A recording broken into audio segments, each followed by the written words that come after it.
ये की भेलियो ने गए या घर पापा दाई दा क्या होती धोवा पापा अच्छा खटिया कैसे ए प्रदीप जी या राजा या की भेलियो ले क्या दाई के तो की करो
धीरे से कली ना बाबू के कान में झोर पड़े थे बाबू ला टोलिया पंचसिया ले लिया बुझाली की बात अरे बाबू रे ये जब फट से बाबू हमर प्यार काय अरे देखई अरे बाबू शौक में सोहारिया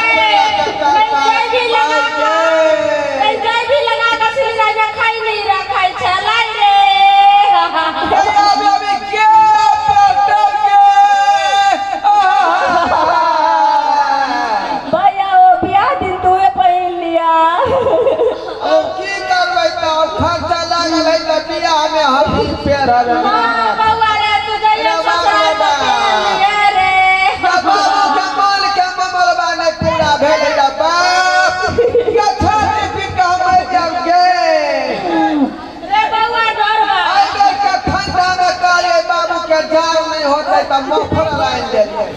रे या बाबू का खाता नहीं लगता अभी मोफर क्या बनताओगे कमाएंगे लाया भाके बनतई हो राजा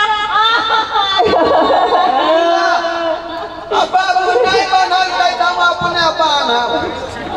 कहिए बाबू हमरा बियाह में सरबानी पे खींचे समझियाना रे बाबू असरा खपाले रह गेलौगे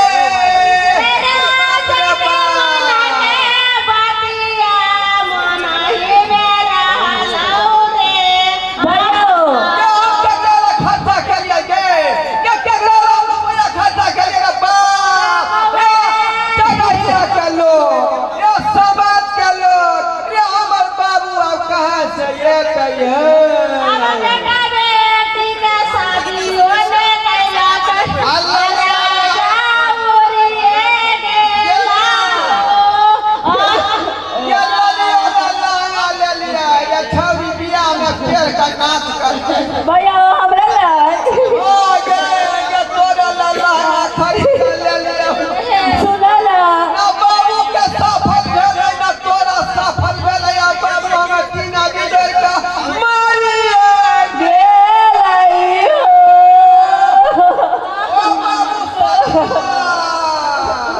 ओ सरवर राजा हो केना मोर भैया सर्वन हम न कहे तू कही ने राजा राजा माय गे घर वाला रहने रे सरवर ने कहबै रे क्या राजा राजा कहि ना सर्वन तू कही राजा राजा नहीं होते तो से कही ना भैया माय गे ओ से हो से कौन बाबू लगा माय गे रे बउआ रे चुप हो रे अब तो 2 दिन भ गेले मरला रे का काम क्रिया केना अब की तो ये है धन गेलवा न हाथ के पाछा अब तो क्रियाक्रम करे पड़तै केना की होतै भोट भात से जे विचार करते सुना ना बासमती चाउर के भात खा दियो की भोज में नहीं ना कहीं कान में झड़ पड़े ओ सुना ना मैं गे बाबू के करी बरी से नीक लगे चलैया हमरा सुन बर्दाश्त नहीं होय रे हमरा जागा में जुआन बाबू गई गेल उताने अरे बउआ रे बाबू के कोबी आलू के सब्जी बड़ नीक लगे छै मन लगले रहे गे अब भोज भात केना करबे से बुझले कोबी आलू के सब्जी को दिया कतरनी चावल के चावल को दिया जे खरी बड़ी कहै छै ललिया जे बाबू के फेवरेट बाबू कहने रहे दाल भात के रहते कतरनी चार के चावल के भात कथी रहरी के दाल रहते बैगन आलू के सब्जी रहते कोबी आलू के रे आलू के चोखा नहीं रहते नहीं चोखा नहीं आलू कोबी के साथ मैं गे बाबू के कोबी महक गेल छलैया हां कहै छै जे हमरा नीक लागे केनियो सब एक जगह लागत भगत कोबी जब लोग सब नाम ले ले बाबा के बाबा के बियाह में भोज अरे बाबा सब हाल का कह देबे भोज रे नाम बाप रे बाप मानू हो सारा के सरवा रे हम जीते छी आ तू श्राद्ध हमरा करल जीते छी अरे बाबू तू जिंदा था तोरा मन हम मर गेलो तो मर गेल छलु सरवा 1000 रुपया कई साल पर भेजलक ओहू में हम दू बेचा ही तारीफ ही कहलू आ खटिया तो नाच देखलू एक नशा में हम सुत रहलो ते मर गेल अरे बा तो मर गेल छलियो चुप मर गेल अपन श्रृंगार करबे यहाँ अगर मर गेल त बाप रे बाप अतेना ने हमरा में फोन कर दल कह दे कचिया फैक्ट्री में से बिना पाए लेने चले लिए हम डेरा गेल छलिए कि नून के दरोगा सब बियाह हाथ दिना बाप रे के नाच मोर गेलो देखी रिकॉर्डिंग नहीं न छे काम लगे देखे जे साथ खड़ा हो पुरवा आय आ तू घर खड़ा का बजा लेला तन खोज उठा लिया हम कचिया फैक्ट्री में से भैया चल ना बाबू के आराम कर दो दोसर जन्म जे भेलैया चल मरले में शराब करेगा बुझिया